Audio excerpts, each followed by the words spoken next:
So probably we'll try to solve the time consuming part, then we'll lack of training and don't have materials. These three I can help you sort out today. Child cooperation ku vandu you have to do pediatric dentistry. I cannot share those tips here right now. At least cost factors, I think as and when clinical practice grows, we can manage the cost factors. Okay, so I thought it will become afternoon, but anyways, so this is like a evolution helpline. So this talk today is just like evolution. We have evolved so much. Why not evolve in certain aspects of pediatric dentistry or your clinical practice as such, even as practitioners? So it is an era of preformed space maintainers. Okay, so this is how the preformed space maintainer looks. So you have a band and a loop attachment to it soldered.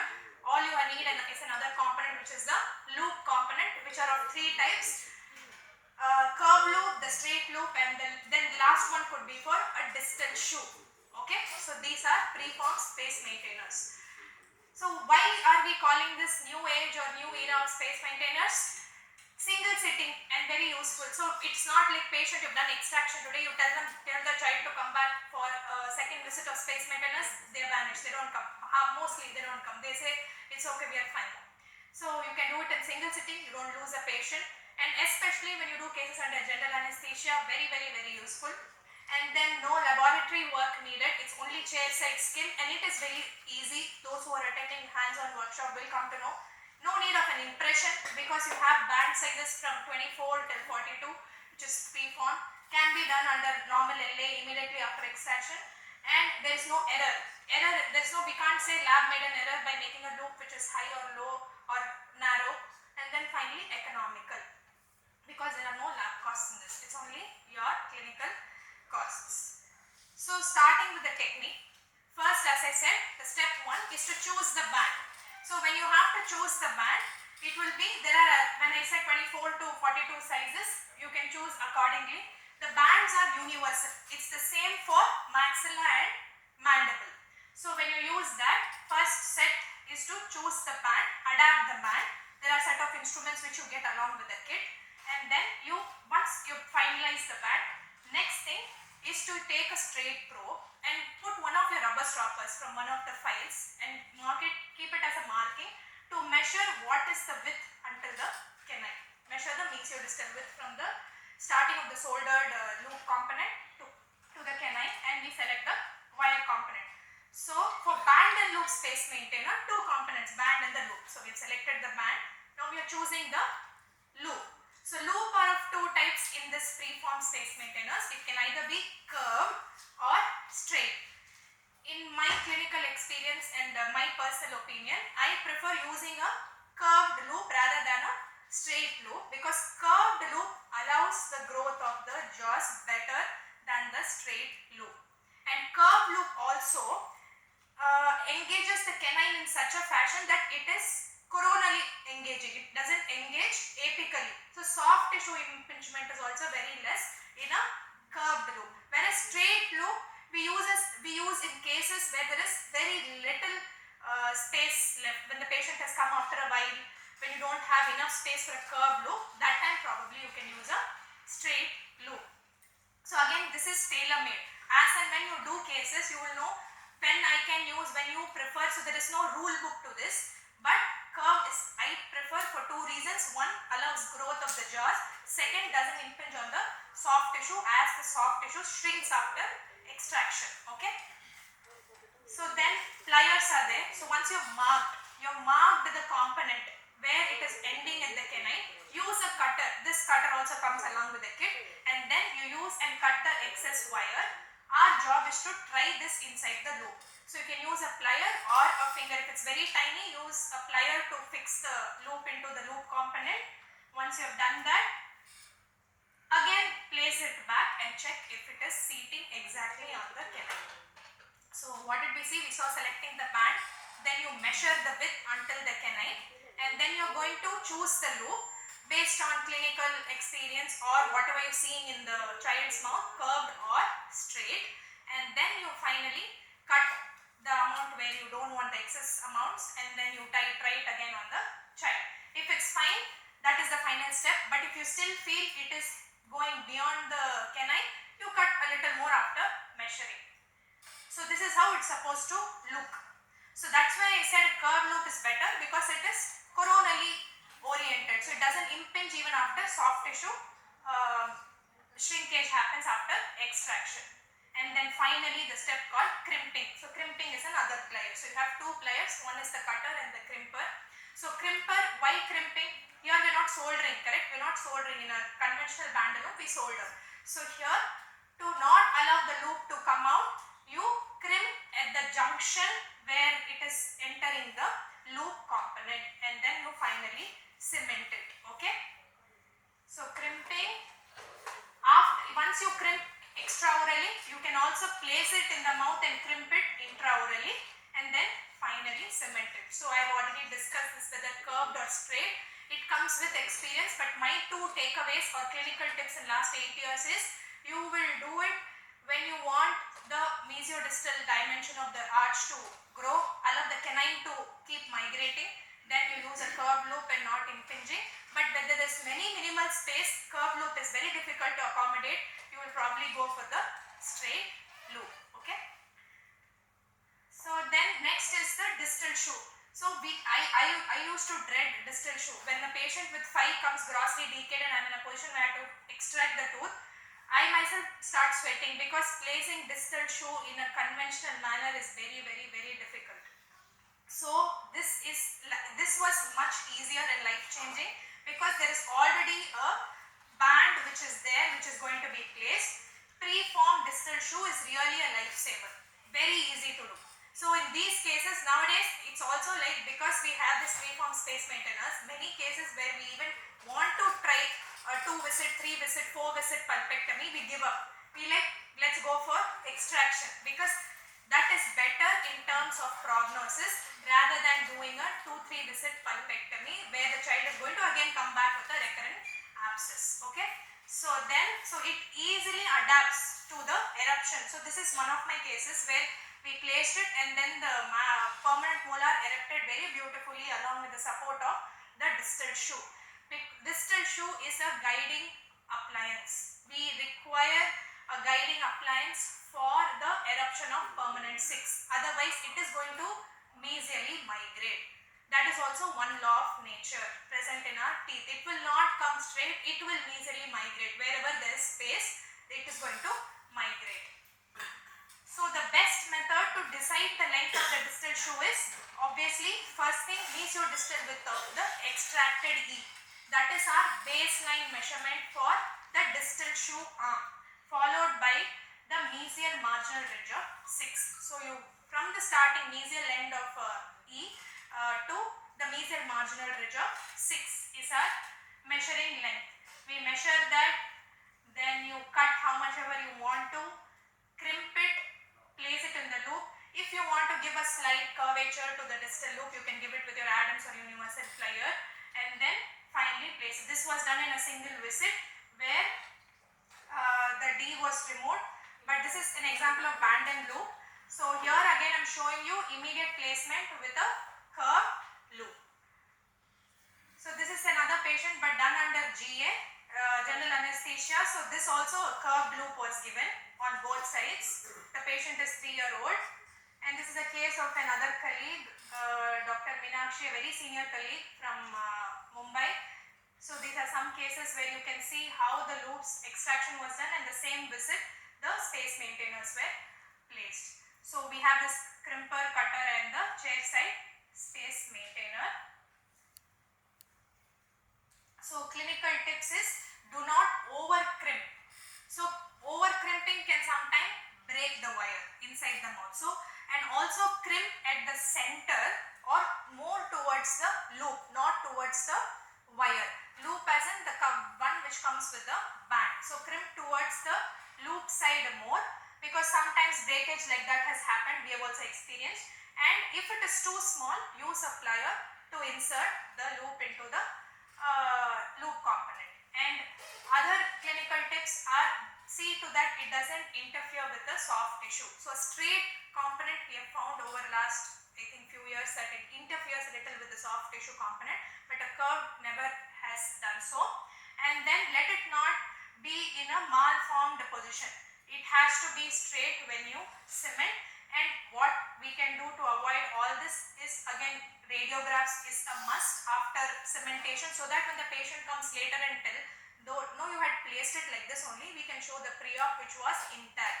Probably it happened after we cemented. So regular follow-ups are mandatory. Reinforce adequate oral hygiene. So patient keep asking, something gets stuck in the hole, so nothing. So gargling and adequate brushing is mandatory from the first day of cementation. And always in your review, check for the fit, check for the cement which is present, and any soft tissue impingement. So that is all for space maintainers. Okay, so we'll move on to bioflex crowns.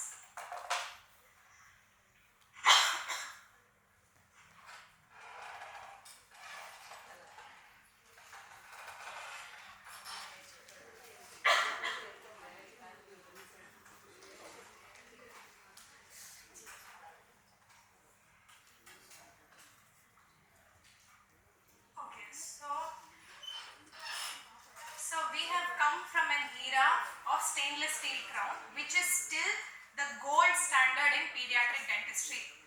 Nothing can compete. There is no comparison at all to the stainless steel crowns. Even I would vouch for that. Simplest to place, easiest to do. Only factor is color. Now some patients are asking for color options. But otherwise those days it was the gold standard and still is the gold standard. But to improve that, to give an option now, to evolve from something called stainless steel, we have these bioflex crowns. So if you see metal crowns, any pediatric crown comes from the size of 2 to 7. That is why we don't have 1, because that is, we consider it as the natural tooth size. So 2 to 7 is the sizes, preformed sizes we have in any crown kit. So metal is easy to do. Minimal preparation. I think whoever have you all done metal SSCs on children? Anyone done in their clinic? Okay, so we have a few, but they are the easiest to do. You need minimal preparation, not necessary vital crowns, anything you can do with stainless steel. Next we had zirconia, which was a complete contrast. So when zirconia was there, it was aesthetic but very difficult to do, especially in children, because what we needed in zirconia? Subgingival preparation, to get a child to cooperate without nitrous oxide or without sedation or without general anesthesia and sit for a zirconia preparation is pretty difficult. Their attention span is maximum 10-15 minutes. More than that you cannot make them sit on a chair, but for zirconia you need minimum 25 minutes at least to prepare it subgingivally. So then it was difficult. So it was a choice of option to be done mostly under general anesthetic procedures. Then finally we had something which could balance both, which is aesthetic and also easy to do, and those are the bioflex crowns. So the features are, it is made of an hybrid resin polymer, no bis GMA in their manufacturing unit, so definitely biocompatible, and post cementation and durability. So this will adapt, like we all know stainless steel crowns adapt automatically to the occlusion. Similarly, bioflex crowns also adapt to its occlusion, but one feature you will notice, if you can notice some dimple kind of things on that, I can't use a pointer, but if you can see that, those dimpling happens when the occlusion is getting settled down. So that's okay. So this is to show video to that it is a snap fit. It is not a passive fit. So it has to fit just like stainless steel crown. It won't be passive like a zirconia, but you put and you hear the click sound. It will snap into the tooth structure. Okay.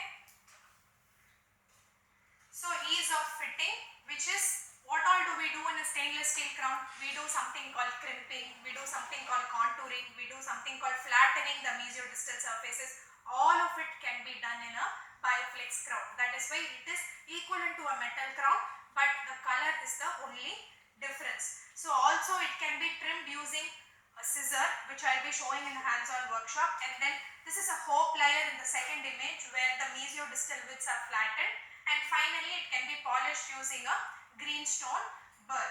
So moving on to technique, First and foremost, very minimal preparation, hardly 1 to 1.5 in the occlusal surface and another 1 mm in the proximal surfaces, and then we are done with the preparation, crown preparation. So when we do the preparation of this, which is following the cuspal inclines. So if you see, the cuspal inclines are maintained here in the tooth, and then we finally rounded the margins with a flame shaped burr. So only two burrs are used. One is a F032, which is a flame shaped burr, and a TR11 or 12, this is a straight fissure burr.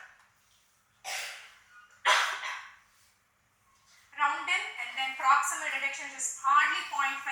It is not even reduction. We don't even call it reduction. We just call it releasing the proximal contacts. There is no reduction at all. Hardly removing or releasing the proximal contact areas. Followed by checking the crown. You take a size. It has to fit that crown. But you can see, because of the bulge, sometimes the buccal bulge is too much in a primary dentition. So you can tend to reduce the buccal bulge or take the bigger size if it's going to fit well. So sometimes it's just an optional step to do the buccal bulge reduction. Seat it and check for the occlusion. Then finally cement. A conventional glass ionomer cement. No other special cements required. Luting cement can be used. Remove the excess with a probe. Once it is dried and set, run a floss through it in the proximal area to remove any extra cement which is present. Then finally check occlusion again. So is a crown there on this tooth or not? In this radiogram. Is there? Some of them saying not there. Is it there? Not there? So this is the one feature of Bioflex which will not be seen on the radiogram. A zirconia is very well seen, radio opaque. Stainless steel is radio opaque and translucency nadula irukkum. This is not at all visible, but probably you can appreciate the margin. So that's one, probably I don't know to say whether it's a drawback, but you can't appreciate it in a radiograph. So if you have to compare zirconia preparation to Bioflex, if you notice there will be too much of bleeding in subgingival preparation in a zirconia preparation, both anterior or posterior, whereas in Bioflex, minimal bleeding and there is no much of subgingival preparation. So another case where preparation was done, occlusion was checked. You check the size 4 and 2, probably went for size 3, adjust it, cement it, and then finally lute it. So this is how it's going to look, and the color is not completely white. Aesthetics also, but again if you ask me for my personal opinion, on anteriors I don't give a Bioflex until now. I give a zirconia only if it's the 5-1, 5-2, 6-1 or 6-2, because we still don't have the color comparison to a zirconia crown. Posteriors, definitely that option can be suggested to a patient. So this is one case of mine where 3 years, 3 months follow up. Right now, after 3 years, the Bioflex is still intact and fine. Some more cases where that's just a proximal lesion, so probably gave a crown, because proximal lesions we generally don't do a restoration, it never stays in a primary teeth, it easily falls off. Some more cases where this is a permanent tooth, where 7 is not yet erupted, so permanent 7 varavaraikum, we usually give a metal crown in 6. So instead of metal, you can also go for this crown, which is aesthetic. And then one drawback again of Bioflex is, can you notice that breakage on the occlusal surface? So children who have bruxism, children who have a deep bite, sometimes that can happen. But anyway, it's going to be for a shorter period of time, so that is still okay. Another tip I would give here from my personal experience is, a 2-year or a 3-year-old child, I would not do Bioflex, because we need the tooth till what age? Minimum another 6 years, until 9-10 varaikum we want the primary molar. So that time I would give a zirconia itself if they want aesthetic. I would not do a Bioflex because it's not going to last more than 5 years. So last thing, the points to remember is, you can contour the Bioflex just like stainless steel crown. Contouring is possible. You can trim the Bioflex, but do not keep it high in occlusion like you do in stainless steel, because we do not want too many dimples to be there on the occlusal surface. So probably trim it a little more if it's hindering the occlusion, and lutein GAC is the best choice. So this is it for the Bioflex crown. So a metal crown and a Bioflex is going to be that contrasting. Your patient can have their choice. So and lastly, my understanding of life is basically about starting from deep learning, which we are always doing, most of us are doing, full living, that is you live life in the moment, and obviously generously sharing. So I have shared some of my clinical tips from my experience in this presentation, and my acknowledgements are always to Rajshekaran sir, Raghu sir and Umama, because of whom I am here today, in my passion for wildlife photography and some more. Please do share and follow me on social media, and any personal doubts in pediatric dentistry I can obviously help you all on call or even otherwise. Please do leave a message or email ID. You can share any of your doubts, any small tips, or just on a call if you want to discuss a case, I am free to do. Please do stay in touch. Thank you. Thank you. It was a wonderful, crisp and short presentation on to the point. I said 45 minutes before even I started. Oh, we still have 50 minutes. Yeah, thank you. The forum is open for discussion. Any questions from the participants?